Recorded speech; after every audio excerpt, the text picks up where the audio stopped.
Recently, 2 operational Bradley fighting vehicles have fallen into Russian hands following the withdrawal of Ukrainian forces from the outskirts of Sudzha in Russia's Kursk region.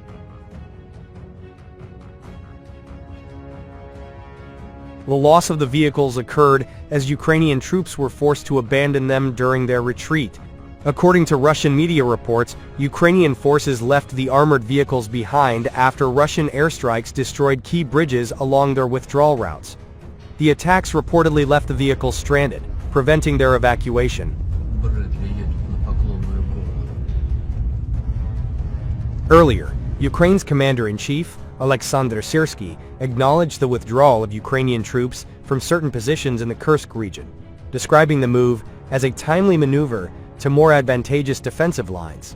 However, Syrsky dismissed claims of a Ukrainian encirclement in the Sudzha area, stating that the situation along the Sumy region's border with Russia's Kursk region remains under the control of Ukraine's defense forces.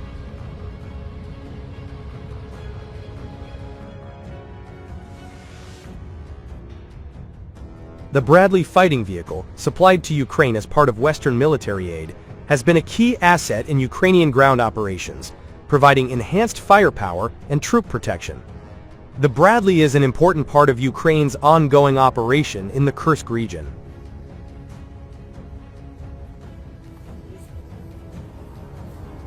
Подвижность машины осуществляется за счет 600-сильного двигателя дизельного. Earlier, on Friday, Russian President Vladimir Putin confirmed to reporters the onset of a Ukrainian counteroffensive. He noted that the Kyiv regime had engaged its strategic reserves, but the offensive had not been successful due to the courage and valor of Russian servicemen.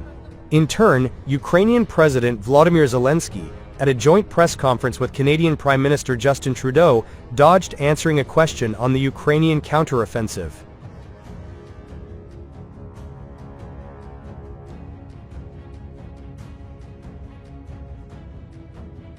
On June 10th, the Russian Defense Ministry reported that Ukrainian troops had lost 9 tanks over 24 hours south of Donetsk and in the Zaporizhia area, including 4 Leopard tanks, as well as 11 infantry fighting vehicles, including Bradleys.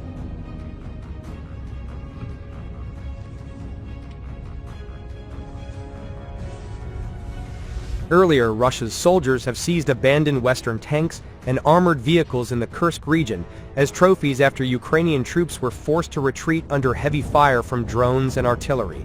A slew of videos shared on the Telegram messaging app by war blogging channels showed Russian forces parading a pair of what looked to be US-made Bradley infantry fighting vehicles, IFVs, on the back of haulage lorries.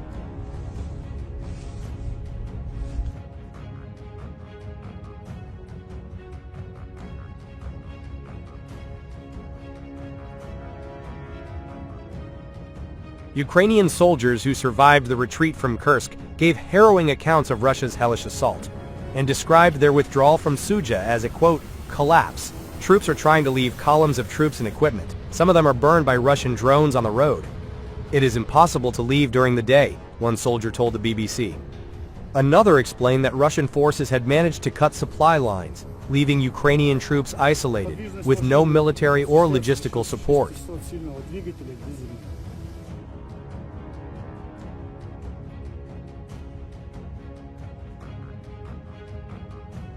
Logistics no longer work. Organized deliveries of weapons, ammunition, food, and water are no longer possible. A man whose name was given as Anton said, "We almost died several times. Drones are in the sky all the time." Other combatants likened the retreat to a horror movie, with vehicles exploding all around them and comrades being killed mid-evacuation. The roads are littered with hundreds of destroyed cars, armored vehicles, and ATVs. There are a lot of wounded and dead, one statement read.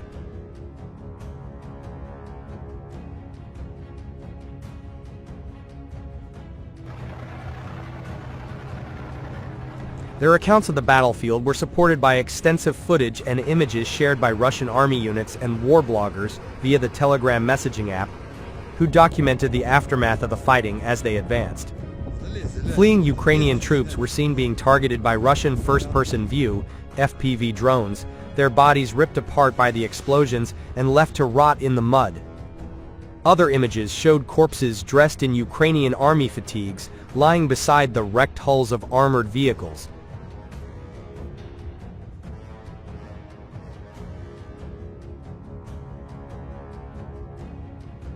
Now, as Russian troops continue to force their foes out of Kursk, Putin is preparing to speak with his U.S. counterpart. Speaking to reporters on Air Force One yesterday, Trump said he would discuss issues of land and, quote, power plants with Putin. A likely reference to the Moscow-occupied Zaporizhia nuclear plant, Europe's largest that fell to Russia in the first days of its invasion. He said both sides had already discussed a lot ahead of the call, and that he would speak with Putin about, quote, dividing up certain assets. "We're going to have a very important call," Trump declared. "We're getting down to a very critical stage."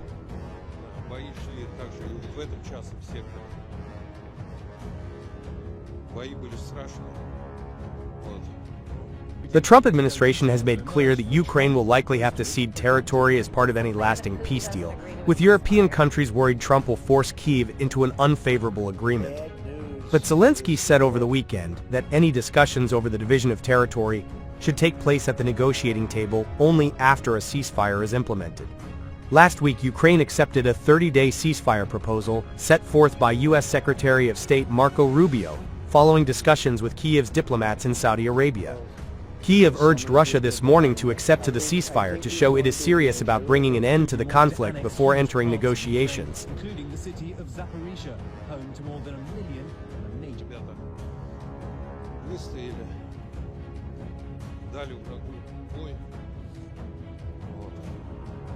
It is time for Russia to show whether it really wants peace, Ukraine's Foreign Minister Andriy Sybiga said. "We expect the Russian side to unconditionally agree to this proposal." But Russia has continually bombarded Ukraine with missile and drone strikes in recent days. Putin said last week he agreed with the idea of a ceasefire in principle, but warned he had, quote, serious questions about how it would be implemented. He declared that any ceasefire supported by Russia must lead to, quote, long-term peace and addresses the root causes of the crisis. Among Putin's demands are that Ukraine never join the NATO military alliance, that European peacekeepers not be deployed on Ukrainian territory, and that Moscow be allowed to keep all the Ukrainian land it currently occupies. Russian forces are in control of roughly 1/5 of Ukraine's total landmass.